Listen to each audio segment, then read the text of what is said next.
Magandang umaga! Kumusta po? Narito po ulit ang update natin para sa lagay ng ating panahon ngayong umaga po ng June 21, 2025. So yun po ay wala tayong binabantayan na banta ng sama ng panahon na maaari po na makapekto sa ating bansa sa susunod po ng mga araw. Intertropical Convergence Zone pa rin po ang patuloy na umiiral dyan sa may Mindanao at habagat naman ang dumadaloy dyan po sa may southwestern part ng ating bansa.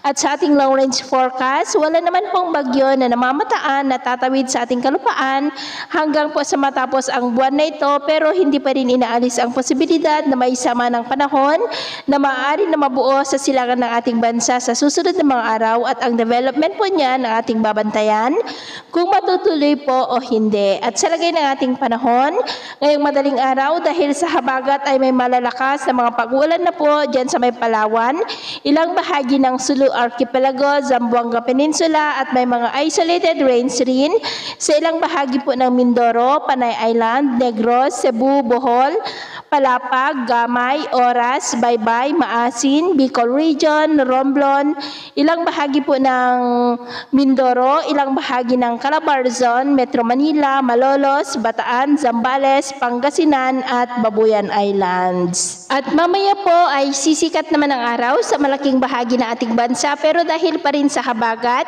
ay may mga pag-uulan pa rin dyan sa may Palawan, Tawi-Tawi, Holosulu, Basilan, Zamboanga, Mindoro Provinces, Panay Island at Romblon. Cloudy skies with isolated rains rin sa ilang bahagi ng Marinduque, Masbate, Sorsogon, Batangas, Katanawan, Dumaguete, Bohol, Leyte, Samar Provinces, Pagadian, ilang bahagi ng Kalinga, Rojas, sa may Isabela at Nagilian rin po sa may Isabela. At mamayang hapon, mas maraming lugar ulit ang makakaranas ng mas maulap na kalangitan with isolated rains at posible pa rin ang malalakas na ulan sa ilang bahagi ng Palawan at may mga isolated rains rin sa ilang bahagi ng Mindanao, Visayas, Laguna, Rizal, Camarines Provinces, Metro Manila, Quezon, Bulacan, Pangasinan at ilang bahagi ng Northern Luzon.